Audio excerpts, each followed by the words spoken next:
Nakauwi na yung pinakamasikip. Saan yung pamangkin ko? Pamangkin! Tita Lucy! Dali, may pasalubong ako sa'yo. Pumikit ka muna. Sige, go. Go. Ay! Diba? Nagkakrave ka sa donut. True, tita. Ang dami naman ito. Busin mo yan, ah. Ay, okay na po ako sa isang piraso, tita. Ano ka ba naman? Mabibitin ka sa isa. Binilhan na kita ng isang box para craving satisfied. Okay lang, tita. Tumataba na po kasi ako eh. Sino ba nagsabi sa'yo mataba ka guguntingin ko talaga yung bibig? Ano ka ba? Kainin mo kung ano gusto mo. Ha, wag mo pakikinggan kung ano sinasabi ng iba. Mga inggit lang yun. Tsaka, wala naman sila inambag sa pambili ng donut na yan. Bakit ka makikinig sa kanila? Ako bumili niyan. Sa akin ka makinig, okay? Ubusin mo yan kasi deserve mo yan. Opo, thank you, Tita Lucy. Na masikip ang... Pussy. Alam mo yan. Love you. Mwah. Psst, pamangkin. Tita. Busy ka? Ay, hindi naman po.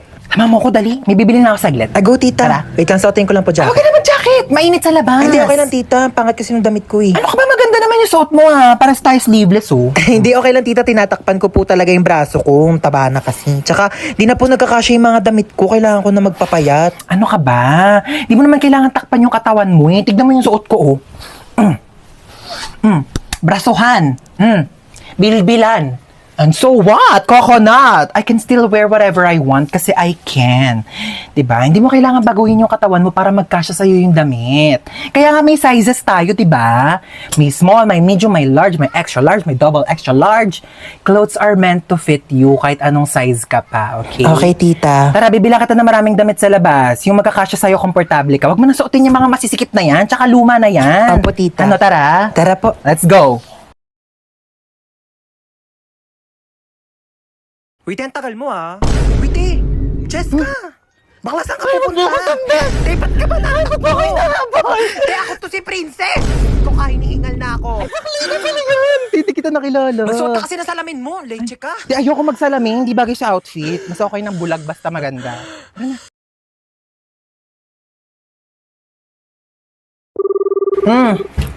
Bebe, tuloy tayo ah. Kumikilos ka na ba? Mga ayos na. Sure yan, bakla Pati ah. ko pa ba to? Bilisan mo na Baka dyan. pawisan ako. Hoy, te, baka mamaya di ka pa talaga naliligo ah. Naligo na ako, be. Ah, sige, be. See you. Ayoko na ang init. Uwi na ako. Hala, iba na section ko? Saan yung section 1? Ba't napunta ako dito? Ito na ba yung section 1? Good afternoon, everyone, especially to all of the panelists, advisors, and especially to our co-researchers who attend this virtual conversation. So, good afternoon, everyone. Namamatay ng dahil sa iyo, ma'am. Ibig sabihin po nito ay kabayanihan ng mga Pilipino na isinakripisyo ang kanilang buhay para sa kalayaan ng ating bansang Pilipinas. Huwag lang tayo puro salita!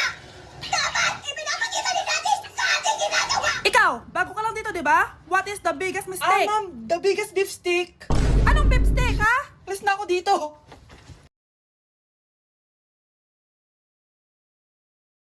Love, sorry, di ko sinasadya. Okay ka lang? Okay lang ako, love. Ikaw naman kasi, sinasabayan mo yung init ng ulo ko. Alam mong ayaw ko yun, nasuntok tuloy kita.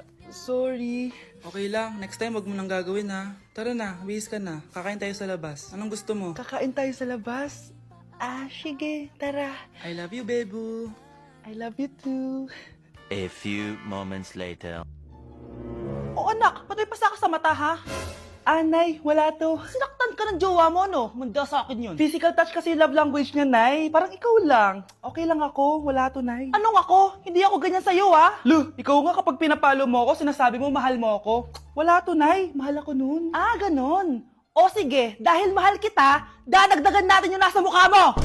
Grabe, hindi ko in-expect to mga best. Imagine sobrang kabado ko kanina nag-exam tayo. Tapos ako pa pala yung haya sa classroom. Oh, di ba, best? Sabi ko naman sa'yo, kaya mo yan eh. Aminin na natin, sobrang dali lang naman talaga nung exam. Last week nga, ang hirap ng exam, tas ako yung highest. Di naman ako ganyan ka-OA.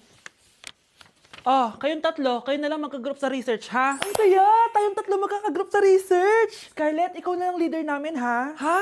O sige, first time ko magiging leader. Mga bes, seryoso to research natin, ha? Pwede next time ka na, Scarlett, maging leader? Ako muna. Kasi baka pumalpak tayo dahil sa'yo. Oh, ayun, siya na lang daw yung leader. Grabe, ang ganda ni Scarlett. Wow, bes, ang blooming mo today, ah. Ganda. Uy, totoo ba? Tinry ko lang pumasok na naka-makeup eh. May ini-impress ka ba?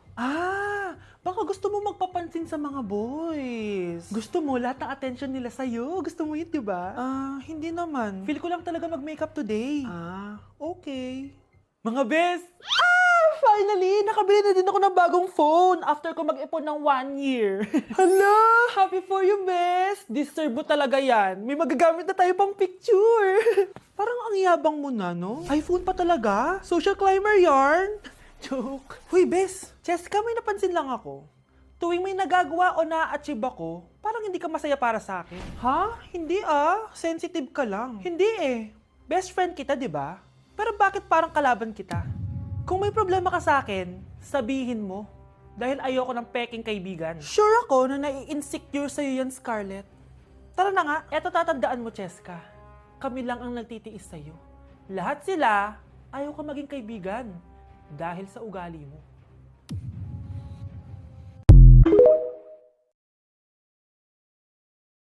Wow, ganito pala yung tsura sa loob ng airplane. Hi ma'am, welcome to Kifi Airlines. Irishay mashe.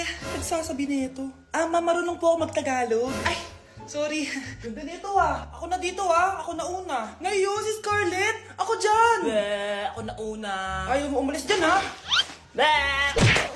Nayo! Hoy, kayong dalawa, di ka titigil dyan Isa pa. Yung kasi, papansin ka kasi. Pari na baby yun Ang ingay! Baby, stop crying na. Patahimikin mo yan Isa pa. Baby, sleep na. Asan na yan? Ako sa baby ko! Yung anak ko! Hay, ito na talaga yun. Iiwan ko na ang Pilipinas. Bye, Philippines! Hello, Boracay! Nay, nagugutom na ako. Mahal yung pagkain dito, anak. Sige na, Nay. Nasusuka na ako. Isa lang, Miss, magkano tong biskwit? 70 pesos po. 70? Ang mahal naman.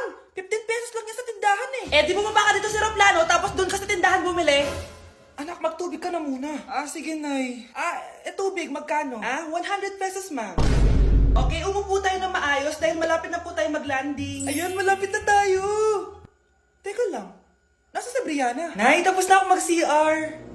Nay! Nay, ba't ako iniwan? Tandaan niyo tong ginawa niyo sa akin. Maghihiganti ako sa inyo.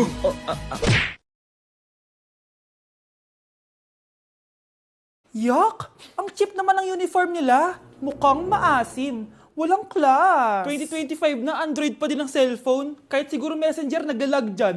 Ang ganda nga ng uniform, ang sasama naman ng ugali. Naka-iPhone ka nga, talo ka pa din naman sa ML. Ipabuhat yarn. Ang baho siguro ng classroom nila, no? Tapos nag-aagawan pa sa electric fan kasi wala naman silang aircon. Feel ko pinapalo sila ng teacher nila kapag nagkakamali sila. Ang boring siguro sa classroom nila. Mas masaya pa rin talaga sa public school, no? Balita ko, mga korap mga magulang niyan. Kaya madaming pera. May araw din kayo, men. Nakatikim na kaya sila ng steak? Feel ko hindi nila afford. Nakatikim na kayo ng pagmamahal sa magulang? Oh, sa pool! How dare you? Isang pitik ko lang, tumba ka na. Pipitik ka pa lang, tumba ka na. Tara na nga.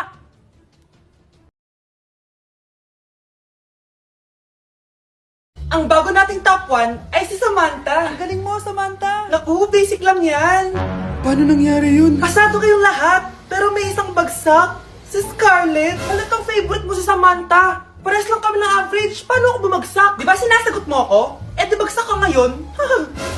Umanda ka sa akin. A few moments later. Class, mag-behave kayo. Nandito yung principal natin. Magandang umaga, class. Kamusta yung bago nating teacher? Gusto ko pong i-report yung teacher na yan dahil may favoritism po yan. Favoritism? Sinungaling ka, Scarlett! Mabait sa amin si ma'am. Opo, ma'am. Mabait po ako sa kanila. Pantay-pantay lang po yung tingin ko sa kanila. Huwag mo na pagtakpan nanay mo, Samantha. Hala, OMG, magnanay sila. Ma'am principal, pagpasensyahan niyo na siya. Baka di niya alam yung sinasabi niya. Meron ako ebidensya dito na nagpapatunay na binigyan ng sagot ni ma'am si Samantha. At tinawag ng nanay si ma'am. Bawal to sa school natin Kayong dalawa, mag-usap tayo sa principal's office. Ma'am, magpapaliwanag po ako. Ang bago nating top 1 ay si Scarlett. Yes, Scarlett, deserve mo yan. Marami pong salamat, ma'am principal. Alam mo, buti na lang hindi mo na teacher yung nanay mo. Anong sabi mo? Hindi mo ba alam na magkapatid kayo ni Samantha? Iisa lang kayo ng nanay.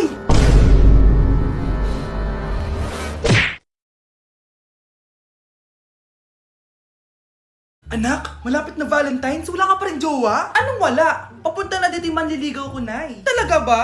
Siguraduhin mong pogi at mayaman yan, A few moments later. Tao po.